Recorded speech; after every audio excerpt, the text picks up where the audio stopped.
ভাড়া বাড়ি ঘর। কেন এই কথাটা বলছি?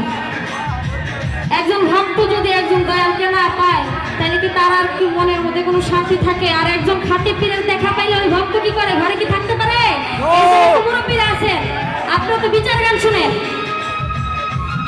আমি কিন্তু গান শিখতেছি, তবে আলহামদুলিল্লাহ আমি মালজোড়া গানও করি, বিচার গান যেটাকে বলে।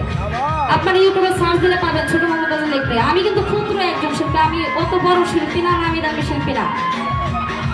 তবে আপনাদের এখানে মেহমান আমি, আপনারা যদি এরকম ব্যবহার করেন, এরকম যদি আপনাদের আন্তরিকতা যদি না থাকে একজন আরেকজনের প্রতি, শিল্পীদের মন হচ্ছে ফুলের মতো পবিত্র আমরা বলি, কিন্তু এখনকার যে যুগ, কার উপরে কার বুকের উপরে পাড়া দিয়ে কেটে উঠতে পারে, এগুলা কিন্তু ঠিক না ভাই।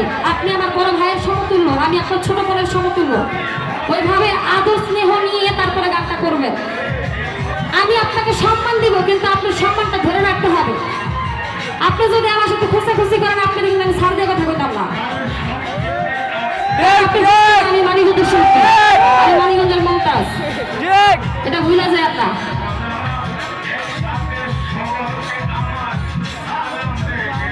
কথাগুলো বলতে আমার কথাগুলো খুব খারাপ লাগছে, তাই আপনাদের জানানো উচিত ছিল, তাই আমি জানিয়ে দিলাম। তো যাই হোক, বড় ভাইদের প্রতি সালাম রাখছি, যারা এনেছেন সকলের প্রতি সালাম। আপনারা নীরবতা পালন করে গান শ্রবণ করেন। কাজল ভাই আছেন, ওনার প্রতি সালাম।